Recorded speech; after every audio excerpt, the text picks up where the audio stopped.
You would think you've got American approval, FDA approval, you can just copy and paste that in here. Not at all. So if you really want to go global, you really need to think about, okay, then the local market, even the culture is different. Every dollar you spend on R&D, you can get up to eligible 43.5% of tax incentives to support any R&D activities. Ultimate goal is, of course, bringing these innovative products to patients and to achieve the best possible outcomes.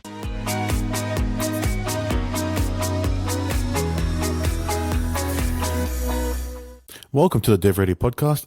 Joining me on the DevReady podcast today, I have Dr. Diana Lau, the founder and CEO of PharmaVerse. I don't know much about you, so I'll let everyone know who you are and what you do. And thank you for joining me on the podcast. Thank you so much, Anthony, for inviting me to join your podcast. Definitely a fun way to have a conversation. It is. Yeah, so I guess I can tell you a bit about myself. So obviously I'm the founder and director of PharmaVerse, which is a consulting business for pharmaceutical companies, and we're based in Sydney, Australia. So I've always been interested in science and medicine, and I have an academic research background. I did a PhD in medicine, and my passion has always been in health and in science, and doing things that could make a difference, as corny as it sounds. But really, although research is great, I feel that I need to do work that has really the next step to translate the research into clinical reality. And the pharmaceutical industry, it's really a really best fit for me. So 14 years ago, I decided to join the pharmaceutical industry, and that's probably the best decision that I've ever made. Yeah, so I guess like many other industries, the pharmaceutical industry is very complex. It's highly regulated, and it encompasses many different functions to match the critical steps that are required to launch a health or pharmaceutical product.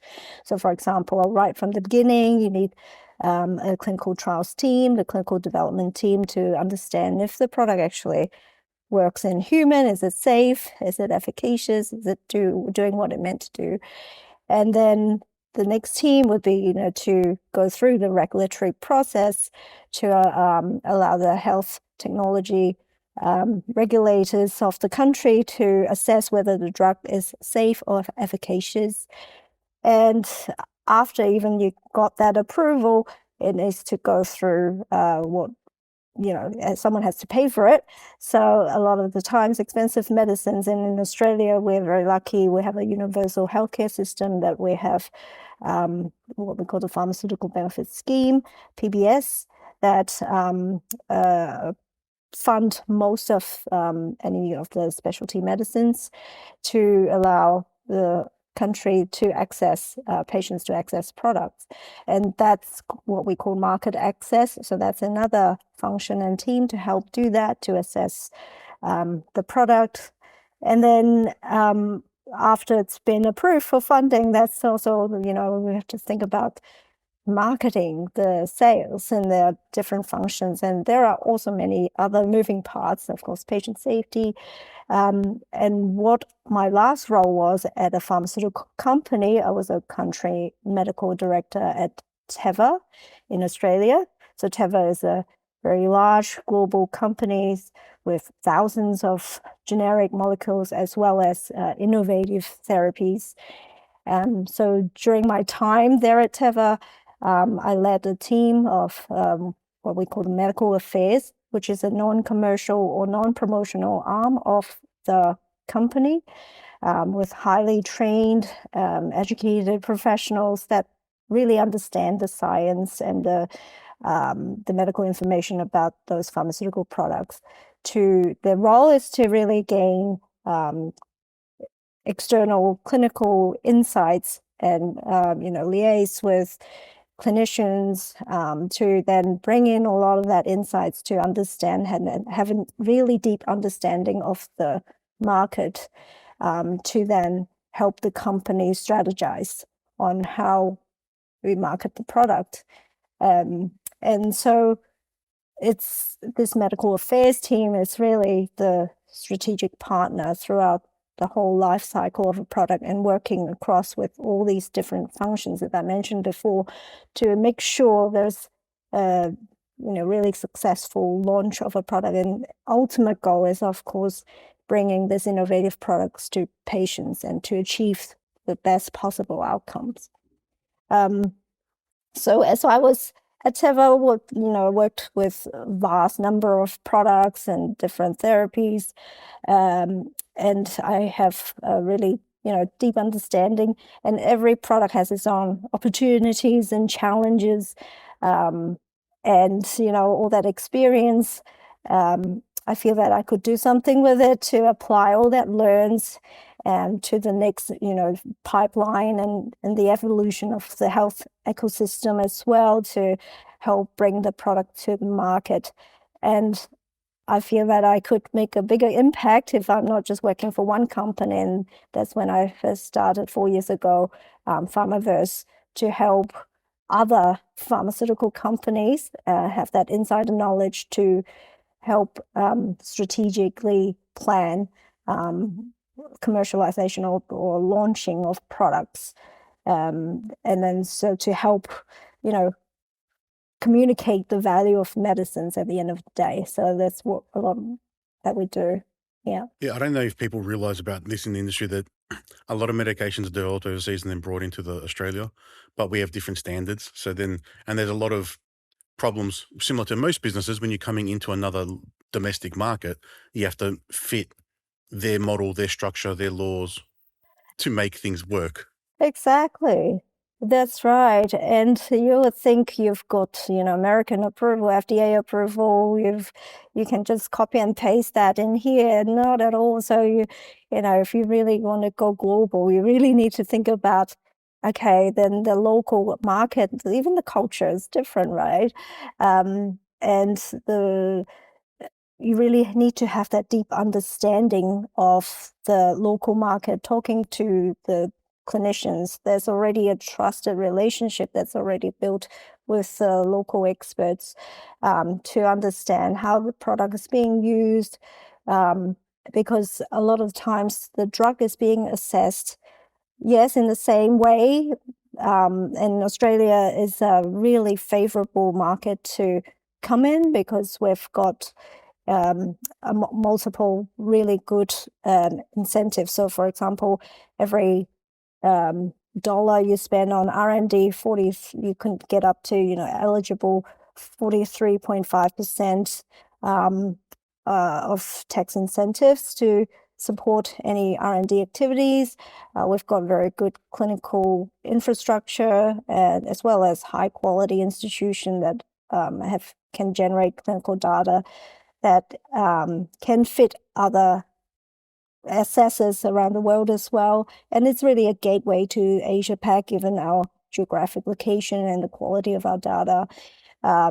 So I think it's about, helping companies understanding that local nuances to then, we don't waste time accelerating that global innovation to get into patients' hands faster without, zigzagging. There's no one playbook for every product, right? And there's so much involved.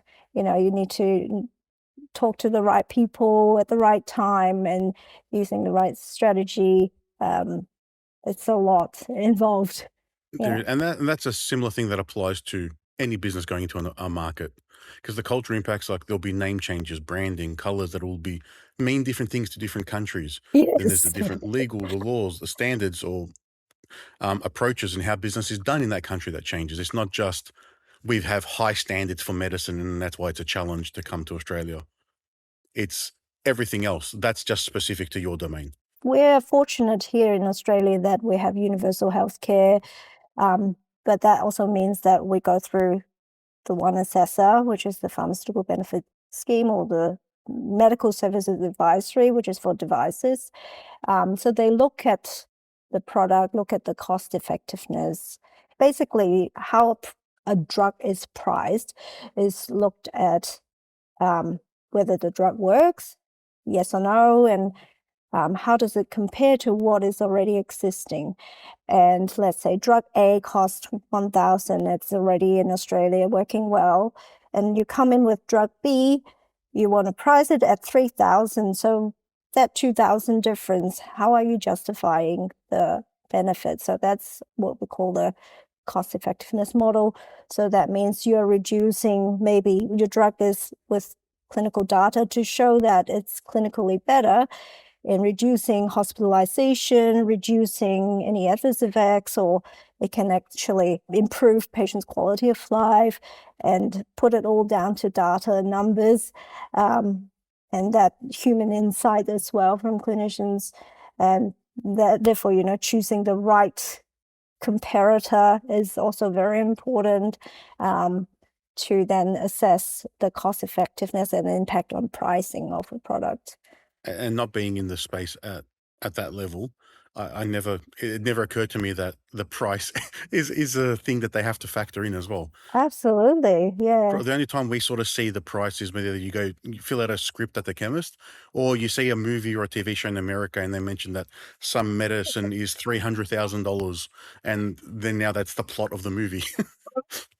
There's a lot behind the scenes, yeah. So the government obviously do their job. They are very tight with budget, but they want to improve access to innovative medicines as well. While the budget is not increasing, Australia spends 19.1 billion a year on prescription medicines, although actual spend is 12 billion because there are rebates involved with the pharmaceutical companies and all. But still, that means we are, nowadays we have a lot of innovations coming through, but the system's not catching up to that speed, and the budget increase is not catching up as well. So that means the decision to approve a medicine for that national funding allow us to pay $30-something a script, and that's because our government pay the actual price of the product and allow everyone to have equal access to the product. Yeah, so I think in a sense it's a great system to enter because you can expect how much profit or what's the price that you could get. There's a lot of transparency about where the product is sitting with that approval process of getting drug reimbursed. At the same time, it's also tough to get through the negotiation, and there's more scrutiny on price, and that means you need to get the right clinical data, the right message, the right support. We need clinician support as well to bring new products to the market. And having experience like yourself, having done it for 14 years, is going to be invaluable to them because they can't get that off the front. It's not something you can easily learn over time as well. And having done it, you've seen things and you've seen the different variations and changes that have occurred, and you know how to navigate it. Exactly. Is Australia one of the highest standards in approving medication? So compared to like the FDA, where you mentioned before, so if something's FDA approved, it's not automatically whitelisted anywhere else. They all have to go through their own approvals. No, that's right. I think Australia definitely one of the highest regulated countries. We obviously, if a product's been through FDA or the Europe's EMA, we can use that package to apply to Australia. But we are seeing more and more that Australian regulators also want more local, real-world data as well to see how it fits into the treatment algorithm, how clinicians are using it, that medical need. If it's always, medicine is always about first do no harm. So is a product bring in sufficient benefit to weigh out the risk, right? So it's that, again, you need that local insight to understand. And with drugs, there's limited time to the product as well because of the patent expiry. And once the patent expires, generic products can come in. And so your runway is limited. So in that limited time, you want to maximize your time to get it approved for safety and efficacy, and also have access for patients to, not having to fund out of their own pocket and to have the government fund it nationally for it. So to, commercialize as soon as you can to maximize that time. Yeah, so you can then try and leverage that patent period that you're protected as much as possible. Does it then become easier for the generics after the patents expire to get approved? Because now there's the proven molecules proven. I think that's the right way to say it. Yes. Well, there are also still standards that the Therapeutic Goods Administration, the TGA, look at to make sure the quality of the generics is just as good. It can be easier, but Australia also still asks for some trials being done. So to prove that it is still, safe and efficacious. But it's in Australia, we're still a lot of the times using the originator because there's no really price incentive for clinicians to use generics, or for patient. They may be saving a little bit, but no, not really. So something you mentioned earlier was marketing when it comes to the medication. I don't think that's something that most people think about with marketing and medication. They don't think that those two words go together. For a general business, it'll be how to build a brand, how to get word of mouth, and probably the only medical marketing we do see will be Panadol and Nurofen you see on TV. And then the other thing I can think of is like the Nicorette stuff. I can't think of anything else that off the top of my head. But what is it in your space? Because it's probably a bit foreign for everyone.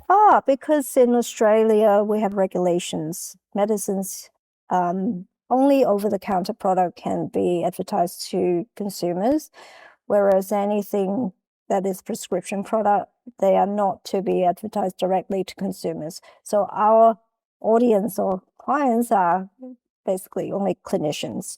Not like in America, you see ads all the time on different products. So it's actually prohibited in Australia because we feel that, this level of information, you need to really understand the risks and benefits of a product.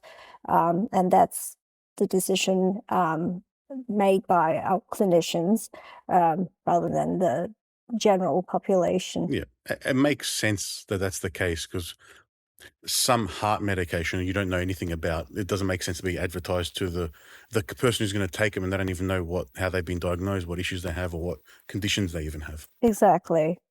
Yeah. So is the marketing more than just building up knowledge and the brand to the clinicians, so the doctors and surgeons or whoever else they may be? So it all really comes down to a thorough understanding of the disease area, educating clinicians the need, and how the product is positioned in that particular space. And a product, of course, then comes with a lot of clinical data. What is that benefit and what is the risk? We have to communicate that very clearly, the value of that product. So our marketing is very sophisticated. I guess it's not like you selling a toothbrush, right? It comes with a lot of risk, but also it's very high level in terms of the data. So you need people that are trained in science, medicines, pharmacy, to then help have that peer-to-peer conversation with clinicians. It's very focused and specialized. It's not what general marketing that most people may think. Yes, and we have lots of, I guess, compliance that we need to make sure the promotion of any product is done compliantly, and it's accurate and speaks to the data. and to allow clinicians to make the decisions themselves. Yeah, as you mentioned, it's patient health first, safety first. That's the priority. With it, it's all there to make people and improve their lives. So it makes sense that it's all that way. I just don't think there's a lot when you're not in the space, you don't understand the nuance and the detail of those levels, especially the regulations behind it. Because most people's experience is, I'm not feeling well, I'll go to the doctor, he'll give me a script, and then I'll go to the chemist, and that's as far as it goes. Yeah. So for us, with the company, we've been in Australia, so we've worked on almost every body parts of the human body. So every medicine, every body part, I guess, issues with it, every different body parts have its own little journey as well, what we call patient journey. You may be having diabetes, you go and see a specialist here and there, and then we get followed up by then a nurse, or all of these pathways needs to be very well understood and mapped out so that for the company that comes in to market their product, they know where to go and speak to the right people. So I guess our PharmaVerse is helping companies to uncover a lot of these information before they come in. We're providing that fractional support rather than just really not just consulting. We are embedded experts. We act as part of the team. So sometimes when companies are looking from outside and looking in Australia, the population is quite small and a lot of barriers to get through. They don't need to set up an office or set up a shop here, but they can get fractional expert support that's part of the team that have deep understanding to the market, and then they can fully commit to the product, to the business in Australia until they know that they can secure funding for the whole country. Then they can come in and build. So which is a really flexible way of working rather than traditional hiring of one full-time medical director and full-time a general manager here before you don't even know that you can get this product reimbursed or not. You might not even know there's a business case. Yeah. Yeah. And I think that approach that you have there with PharmaVerse is similar to what we do with ourselves. So we like to say we work with our clients, not for them. So we're part of the team. We're there to guide and help them with our expertise in developing software. Yeah. But it's more of a relationship. It's not a transactional based. Absolutely, yes. And I think that relationship and that trust is very important with our clients as well. So we brainstorm ideas and work through solutions all the time together. Yeah. That's the power and the value that you can bring having been in the industry for a while and knowing your stuff. So as you started 4 years ago, have you had any key learnings in starting the business and getting it off the ground, or something that didn't go to plan? I definitely think working in a company as an employee is very different to starting your own business, right? It's a lot more to think about, having that foresight of building a client base. That's probably never thought of when you're an employee of a company, right? And that's the instability as well. You don't know what's coming next. But again, I think having a good team of people is very important, and I'm fortunate enough to have very good, experienced, smart people to come along with me on my journey and to help me through together as a team of experts that can help others. I think what is unexpected is that the number of hours you work is still a lot, but it's a lot more flexible. It's really time that I can manage more freely than as an employee, I guess. Yes. And I think I really enjoy that. Yeah. I think the flexibility is important depending on where you are in your life and your family. Yeah. That's really important. The most simplest way I've been able to explain the difference between having your own business or compared to what a job is, you worry where the money's coming from. That's really the most simplest way to explain it that I can come up with. Yes. It is when you're in an organization and you're an employee, you generally don't have the breadth of the entire organization. You don't work in sales, you don't work in marketing, you're not in HR. That's right. Your domain, and you stay there, and you just get promoted vertically, and you just get more and more responsibilities and management as you go higher in the same area. But then, going out, and it's okay. You do everything. Yeah, what do I do for marketing? How do I run a Facebook campaign? Or like, you probably aren't be running Facebook meta campaigns in your industry, but there will be No, certain ads or really. reach and networking, HR and onboarding and contracts and all these other things that you don't get to see. And I think a lot of people don't realize that before they jump out. Yeah, And it's hard to get that experience. exactly. And I love it. It's like every day's different, and it's really about people and relationship. I think doing business is leveraging on a lot of the trusted relationships and referrals, and that's why I think we need to always deliver high quality work. That we get the referrals from people, and as that trust builds, business naturally comes. But I think the next step is like I want to be able to grow and bringing in more innovations for Australia from other countries. And I feel like sometimes some product can be accessed very early in, say, America or other countries, and we're still waiting. We still haven't got that product in Australia. And why? Because we always don't be,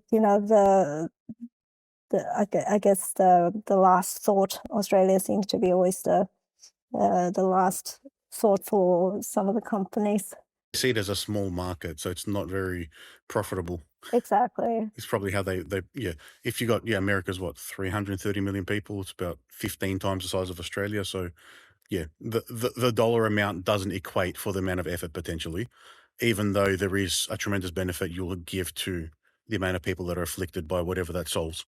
That's right. Yeah, so I hope we can entice and bring in more innovations to benefit patients in Australia. Having more options is always better than having limited options, of course. Yeah, so that's our mission, is to help Australia have more therapeutic innovations to help everyone. Me and you can be a patient one day of anything, If we need to be. Yeah. So then, looking forward, is there anything that you're seeing in the market or in the industry that's shifting, and that you're thinking about trying to capitalize on before that plays out? I think there's, as you can see, the world is changing and lots happening in America, and policy could change very quickly, as you can Hmm. see. Um, and I think everyone's sitting tight and seeing what's going to happen. And although we can't change the system ourselves, but what we can do, at least from the individual companies, what they can do is make sure we plan early, strategically, to make sure we don't waste time zigzagging to things that doesn't matter. So make sure companies have a deep understanding of the local markets. And I know, obviously, AI is the big word now. It's being used everywhere, especially even now in healthcare. But for my industry as a consulting business, a lot of the work can be done by AI, a lot of the medical writing, um, a lot of the submissions for a product being, put together, that clinical data package, can probably done by AI some parts, but it's not going to be perfect. You need that human loop to provide the nuances, the insights, and to strategically give it direction, to help put together a submission that fits the local market. And the local market is really made up of people, right? And AI is not going to have those information or data about, all this this particular product is just too annoying because it's I don't know, it's the shape and size. Like no one would have ever said that. Because if it's something new, it hasn't been trained on it, so it doesn't know about it. Yes, all these nuances as well, and the politics, all of that. It's never documented anywhere. Yeah. Are you seeing in the industry there's a bit of a move forward in trying to create more medicational molecules using AI because they can do it at a faster rate and maybe personalized? Absolutely. We are already there. I think we're using AI to identify potential candidate of molecules much faster than what we would have done, a few years ago. Although the speed of having a successful molecule developed is one thing, we've definitely speed up there. Having the product commercialized successfully and getting into the market, getting it funded, it's a whole new world. The system is still too old to assess products, and there's a mismatch in that. It's probably a good thing that it's slower to approve things, especially if AI can make things, but people can make mistakes. And I know there have been trials and studies that have seen that the AI is better at interpreting like CT scans and X-rays and has a better success rate than what a clinician would have. So it could be it's bad that there's still the old way as well, because there's so much more there's a lot of information, like the amount of things being submitted is going to be harder to keep up with. The AI can process and may be able to pick up more detail, because as a human, there's only so much information you can retain when you're reading things. So I can only imagine how big these submissions are that people have to understand. For sure. So like the example you gave is like, looking at a CT scan, looking at a scan, radiographers, they can get tired, or they have looked for enough and then they stop. Of course, then machine AI is going to be better at picking up these nuances. But I think it's really, the name Copilot is really applies here, because you help with workload. This AI can help with removing a lot of the scans that found nothing. Then you triage so that you can spend time on looking at things that are actually important. So then you can triage time to then flag to look at maybe the 20 out of the hundreds of scans, then to spend more time in deciphering whether that really means a positive or negative scan. Yeah, it's more focus on the high value things, not everything. And I think we've been saying that for a while in general business. If you can get AI to help draft everything, then your job is to review and make sure it's correct, rather than have to do all the initial drafting. And in that case, it's assess the data, understand the limitations of the AI, and draft guidelines to say, all right, if your confidence is above X, then it goes into pile A. If it's below X, it goes into pile B. And then the people in the office's job is to go through pile B and review. And then there'll be a cursory review of A rather than the full review of B. And then that's how you can split up the effort and try and leverage what AI is doing for you. Absolutely agree. And I use AI every day, and it's been really helpful. I think it's also, as a business owner, you need to put in that time to learn and develop Yep. yourself, not like a company feeding you information anymore. So I really, invested a lot of interest in learning all of this AI technology as well, to help my clients achieve things, to be more efficient, and so that we can have that human loop later on. And you're able to deliver better value work probably now, because you can get more done for the same amount of time. Exactly. Yeah. Diana, it's been a pleasure speaking to you today and learning about the industry and what you do. If anyone wants to find out more about you and wants to reach out, how can they do that? Yes, feel free to check out my website. I can send it to you. Yeah, we'll add that to the show notes. Yeah, so it's www.pharmaverse.com.au. You can find me there, and I'll get always happy to have a discovery session, to have a chat about any projects that anyone's interested to work on, bring into Australia. Thank you so much for your time today. It was really great to meet you. Anthony. Thanks.